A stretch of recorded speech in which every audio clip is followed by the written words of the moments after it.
What is going on? What is going on? We're setting up for a live session here. Gonna take you guys through some Falcons work. Give me a second here. I'm just gonna get live on YouTube.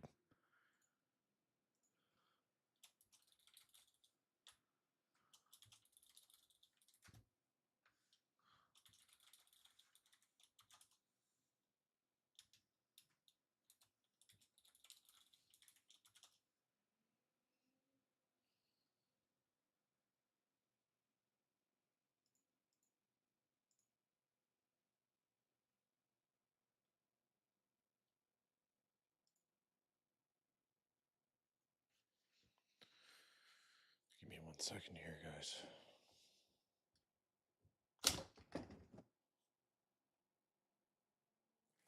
YouTube doesn't believe it's me, unfortunately.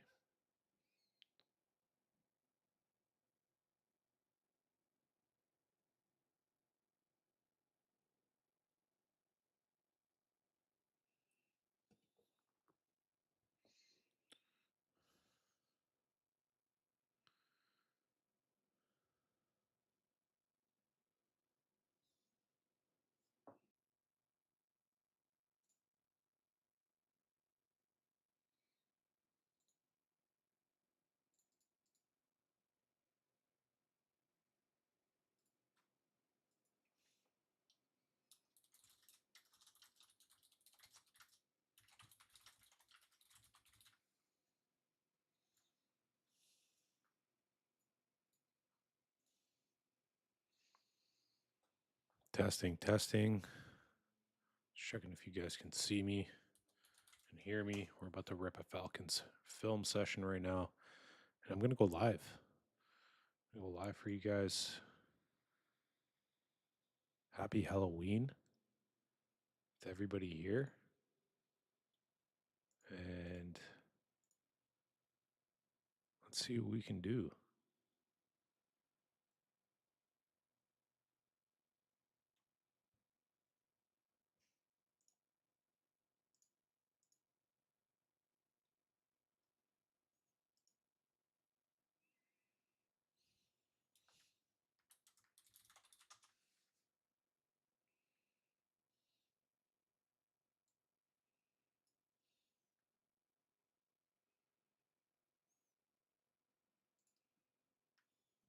And just Yes. own it. And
Sorry about that, guys. I'm trying to get live on every single platform here before we go ahead and get started.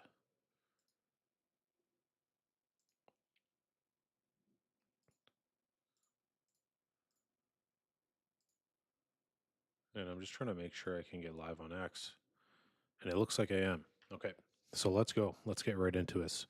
So, guys, what I'm going to do today for you is I'm going to go ahead and record this film room. And really, what this is I have access to, the same content and the same type of film that not only players are getting access to, but some of these content creators as well. So shout out to some of you guys who have kind of put me on that plug. Tuck, looking up to this guy, doing a, huge number in this space right now. And same with Lou and some of these guys that I've been collabing with. And huge shout out to you guys. Looking up to you guys trying to do this content here and really trying to create this awareness around, we're not trying to give Cowboys fans any brain rot media here, any, same old kind of selling snake oil to you guys and giving you guys false hope. I'm going to go through this game, and there's a reason that I didn't start on draft yet. You'll see on the right hand side that, you know, it's Halloween today. Created a happy Halloween pane. We took our draft stuff off. We know the Cowboys are picking 13th right now, and we'll start the draft next week. And I promise I'll do that. There's 100 prospects I want to go through before April, but before I go ahead and start the draft, we still have a chance this season to put in some work, and there's still a lot of the season ahead of us. So I want to analyze the film, what's happening right now, and staying in the moment. Cowboys are 3-4 against the Falcons, which are 5-3. It's really a must-win game for the Dallas Cowboys right now, and this is a tiebreaker situation. If you take a look at the playoff standings, Falcons are in first place, but the Bucks can very well get a little bit healthier and end up winning that division. And if that's possible, Cowboys can hold this tiebreaker over the Falcons in the wild card. And it'll be very important if they want to continue their season into tomorrow, holding that tiebreaker going into the Eagles as well, because right now it looks like Washington's going to walk away with the division. So if the Cowboys can get this win over the Falcons and get that win over the Eagles next week, they're really back on track. So it starts right now. It starts here. Let's go ahead and take a look at the Falcons defense. And I want to go ahead and take a look at their red zone. We're going to take a look at every single defensive touchdown that they've given up and how offenses have been attacking them. I'm going to go ahead and break this down for you guys. I'm going to make sure I explain everything in great detail. And guys, like, follow, subscribe. Take a look at my Twitter. Take a look at my Instagram. I'm here on YouTube. Really, I'm at 21 subscribers, guys. I think I'm making a little bit better content than that. So throw me some help here. Subscribe to me. And really, I'm making this happen for you guys.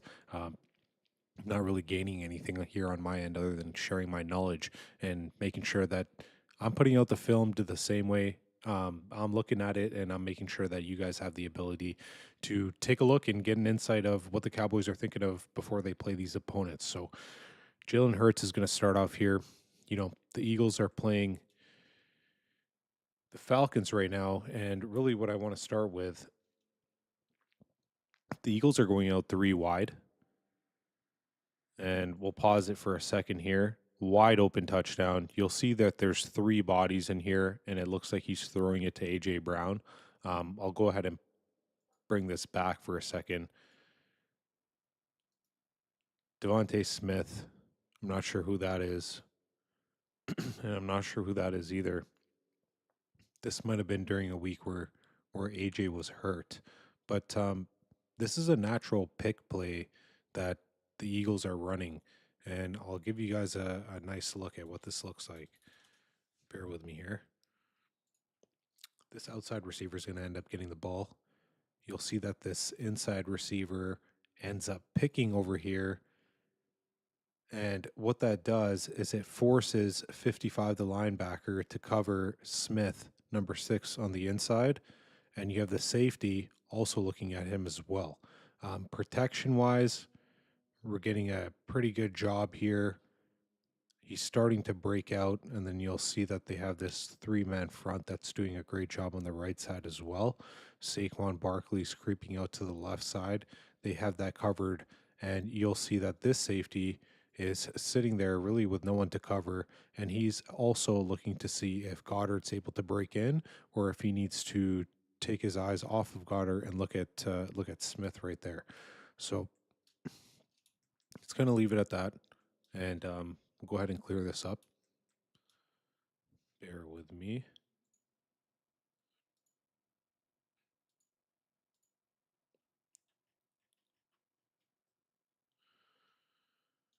And we're going to clear this screen here. Fantastic. Let's keep moving on and actually look at the touchdown itself.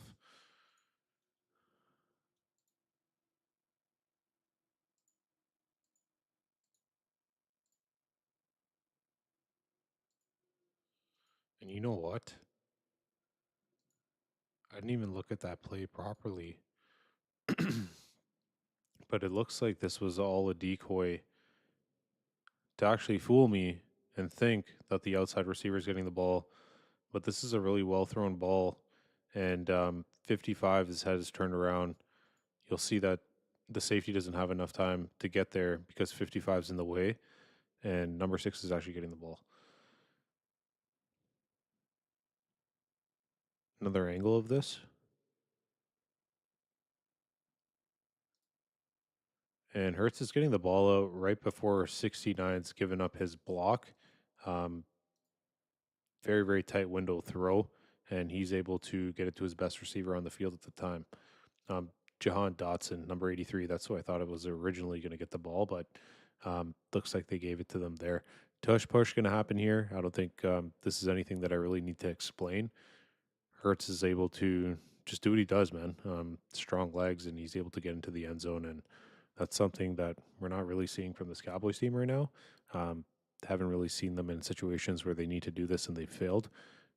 Really, in the red zone, I think we're all wondering why Zeke was signed. He's probably signed to do this.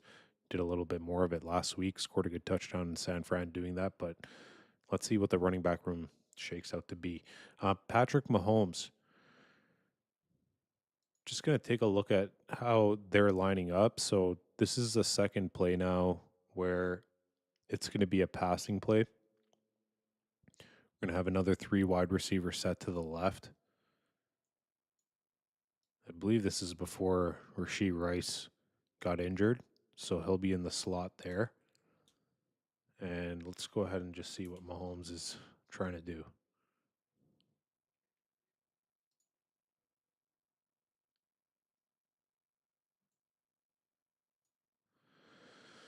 So it's real simple here. It's just funny enough that they give that little dance there at the end.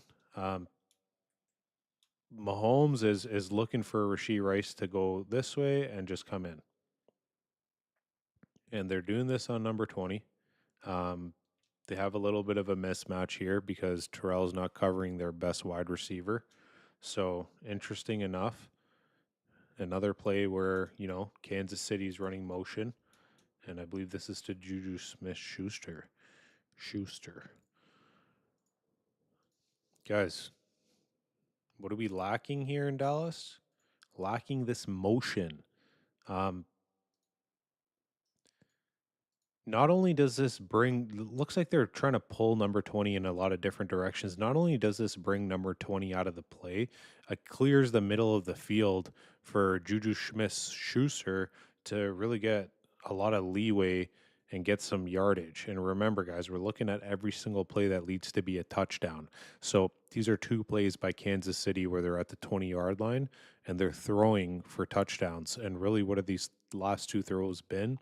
Getting folks in space. They got Rashee Rice in space, and they're able to get him to the sideline, and he's able to finish that play. And now, again, they have that man motioning in, which is this man over here. He's able to get 20 to clear the zone. And with 20 running this way, Juju Smith-Schuster is going to have about 10 yards of space to cover on his own when we end up running this play back. So I'm going to go ahead and just start this play again from the beginning. You're going to see that this man's going to motion in. He's going to cause number 20 to leak into the middle. That's going to cause a natural pick play, something that we've seen run twice now on this Atlanta defense. And Smith-Schuster is able to get that yards after catch and get that touchdown there. Something we can do with Turpin, something we can do with CeeDee Lamb. Mahomes is getting the ball out quick. The protection's not really there. 97's about to put a big hit on him, but you can see that Juju Smith-Schuster is really just getting that. He's not even that fast, guys. He's just getting that leg up on him because they got that natural pick play going on with the motion and 20 getting that route cleared. Okay, let's move on. And this is going to be Taysom Hill. So Taysom Hill, barely been seeing him this season, but another play where I'm going to highlight something. There is motion being run, and it looks like the Falcons defense gets a little bit confused. You can see number 3 is letting him know that he's going to run motion with him and clear that space, and they're going to put a blocker there, clear number 3 out of the backfield so that Taysom Hill can run this one right in. guys, motion helps a lot, and you'll see number three. He ends up running all the way over here, getting cleared out of this play, and really because of that, Taysom Hill's able to follow this blocker, and he's able to get in. And number three is a man that's missing, and he has to count for Alvin Kamara. So there's a big deal in regards to why he has to get out of the play. You'll see him again. He's running out of the play, and then we have this guard. He just needs to block the edge. There's a few yards that Taysom Hill's just going to power his way through and get in, and that's something that they've been practicing, right? You can see that they're really happy about that. The line is, especially. Now, I'm going to pause the video here. We've seen it a few times where, um, you know, in the red zone, they've been susceptible to throws over the middle where you can get some space and you get some natural pick plays. They're also susceptible to runs that are going into the end zone, whether that be that tush push that we saw, little bit of a fake there, and Taysom Hill getting the ball. And, Taysom Hill's also in the backfield again on this play. Something similar every single touchdown. We've pretty much seen it so far. Motions run by 83. This defense gets a little bit confused where to go when they're running motion. And it looks like in this case, it's just getting the linebackers to shift left. And I'll point that out on the screen here. These linebackers shift out of their gaps. And what's happening is the offensive linemen are able to block and create these holes for these defensive linemen to kind of account for this motion, thinking that it could be a play going to the wide left, but because they're able to kind of get into those gaps, you're seeing that the Saints are winning on these plays. They're winning on these man-to-man run plays, where they're just getting hats on hats, and they're moving these guys out of the way. Um, Even 11, he's going to come up and get a key block on 31. Was even taking a look there to see what he was going to do because 31 was a little bit free and he could have got a good shot at Taysom Hill. Taysom Hill's really good at, I believe 55 or 66. I can't really see clearly there, but he's hanging on to him. And Taysom Hill's able to still get that touchdown. Motion run by 83. It's going to switch the linebackers out of their gaps, and really it's going to get 75 up on that linebacker.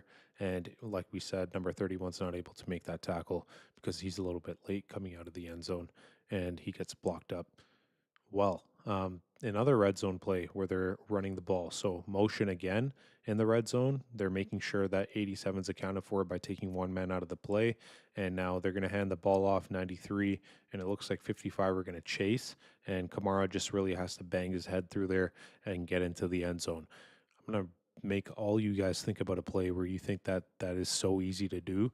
Guys, do you remember when we had to do this against the Miami Dolphins? This was the exact same play that Tony Pollard had to run, and he couldn't even get in. So it's not as easy as you think.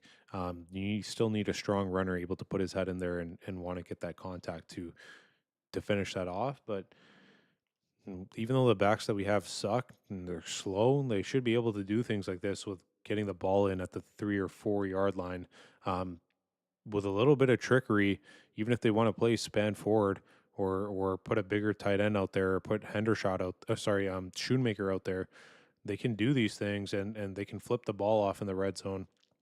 I'm sure by the time this happened, the Tampa Bay Buccaneers recognized that this is a team that is susceptible to this motion and getting run into at the 5 yard line. So they're going to play action pass here. And likely probably did a few things in the game to set this up. We're not watching the game film on it, but wide open, Mike Evans.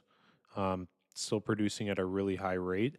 I want to go back to this angle and just point out that Mike Evans is, guys, double covered here. Okay. There's two people on him.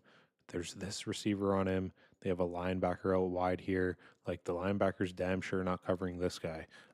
They also have a safety out here on Mike Evans' side, and we're still able to see Mike Evans have success and really put in work and get it easy, right? Like this guy's wide open in the end zone. He's just sitting there. It's because they sold the run so hard. I want to point this out here. This player is stepping up every single play we've seen motion on these touchdowns, right? Number seven's going to run over here, and he's going to force him to step up, which is going to force him to take his eyes off Mike Evans. Now, 24, I think that's their best corner. I believe AJ Terrell, and really, he's going to be the one forced to cover. But even the safety is so threatened by this motion, he is also stepping up. So I think that has a big thing to do why they're so wide open and getting these touchdowns. Both those guys are thinking that number seven is going to come creep up, and 13's left wide open. Natural pick play from the motion. 24 is not able to cover their best wide receiver versus their best DB, and can't do anything about it because these two are in the way. And you saw that guy running there to the left, and they're not able to make it happen. So huge to have motion and all of these that are happening. Interesting, another one where they're 25 yards out. We saw Kansas City do this a couple times already, and apologies there, I just hit the mic. But Baker Mayfield again going to Mike Evans. So you have two on the left, another wide receiver on the right. You have the back here also in the backfield. A little bit of a heavier front. Cade Otton's sitting here as well. So a few threats that the defense has to account for. And their offensive line is going to call out that they have 1, 2, 3, 4, 5 people on the line. And it looks like this linebacker is ready to step up. Perfect time to fool them and throw a pass. I think it was a great play call here in terms of where they were. This linebacker stepping up, and he has nobody to cover because nobody's coming into this middle zone. You'll even see the running back's going to come creep out, so he's going to alleviate and get out of here. And Mike Evans is just one swim move away from 33. This receiver is going to come run a dig, pull in this corner, and before the corner can even notice, he's going to turn around and be like, oh, what was that supposed to be? Was that my zone? He's gone, man. He's already in the end zone. 3 can't even catch up. That's one of the better players on their defense as well with Simmons. So there's ways to run the ball on them if we get close. There's ways to throw the ball on them with motion and creating space. These aren't tight window throws that we're seeing. The 2 touchdowns from Mahomes were not tight window throws. These 2 touchdowns from Baker Mayfield to Mike Evans were also not tight window throws. The only tight window throw that we saw right now was the first touchdown to Devontae Smith. And honestly, that was a really good play. Even I got fooled on that one. To Devontae Smith, I thought Jahan Dawson was going to get the ball, but they did a really good job with just kind of firing it in there, and that was a dot. But even here, this is the second one that we're going to say this is a dot too, in terms of this play. Baker Mayfield is going to get this right in this window, and there's 4 rushing. He's able to move, still get the ball over these 2 that are trying to jump in and really block the pass from even happening. Number 17 is right in the breadbasket there. So can be done. Would just say that there's a huge matchup. I put it on the X factors on the side. AJ Terrell versus CD Lamb. Something I'm going to point out as well that NFL pointed out is that he's only covered him for 5 out of the 60 passes that they've played. So it's not like the previous regime at Atlanta was forcing him to play man. So it'll be interesting to see if they play him like Trayvon Diggs and lock him down to one side, or they use him man to man and have him follow all game. Deron Bland's back as well. Don't know how much of an X factor he's going to be because he could still be injured. I feel like he was forced activation, and really that was because I'm going to pause for a second here because this is interesting. Andy Dalton's getting touchdowns on these guys, so if he can do it, I'm sure Dak Prescott can. And what I was going to say about Deron Bland is I think they were forced to activate him because that was his last chance to get on the field before he had to get sent back to IR again. So in terms of this defense, guys, we'll go through the Falcons' offense tomorrow, but they can get attacked in the air as long as plays are drawn up well. There's motion, and as well as a focus to run some of these kind of pick plays and get people open. And we've seen, some of these quarterbacks do a couple of tight window throws where they're just great throws and they're touchdowns.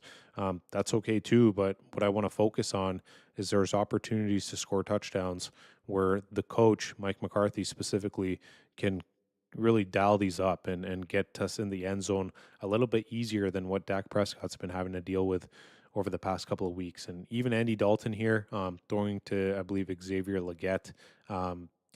This is another touchdown where it's kind of a lower risk throw and motion run here. They're running the play quickly. Atlanta doesn't really do too well with motion, and boom, they're getting a, jump ball, something CeeDee Lamb's been asking for over number 22. And like I said, AJ Terrell's really the only threat that they have in terms of the corner position. So for this last play here, this is the first time we've seen them get scored on for a big run, a bigger run than you're thinking of. Geno Smith's going to hand the ball to Kenneth Walker. I believe this is his flu game, and he's going to go ahead and score, and he just has to beat one man here. And DK Metcalf does a great job on Terrell, number 24, and kind of blocking him and saying that he's his baby there with his celebration. But that's another one here that it just changes things up and shows you that, if you have the right blocking scheme, you can also score big plays on these guys. Big play here to DK Metcalf. I can see CeeDee Lamb doing this over the weekend as well. They're targeting DK on this little post route down the field. He's splitting two men, and the safety can't really do anything because DK is just that guy. He's so fast, and that hit's not going to do anything to him to jar the ball loose. So I'm going to end it here, guys. I'm going to stop the stream. Hopefully you guys enjoyed it. We'll go over the offense tomorrow in terms of the Falcons offense and what they've been doing to attack defenses, and do a little bit more chatting around what the lineups are going to look like, who you guys think our running backs are going to be. Thought I'd give you guys a quick session on Halloween. TD Labs out.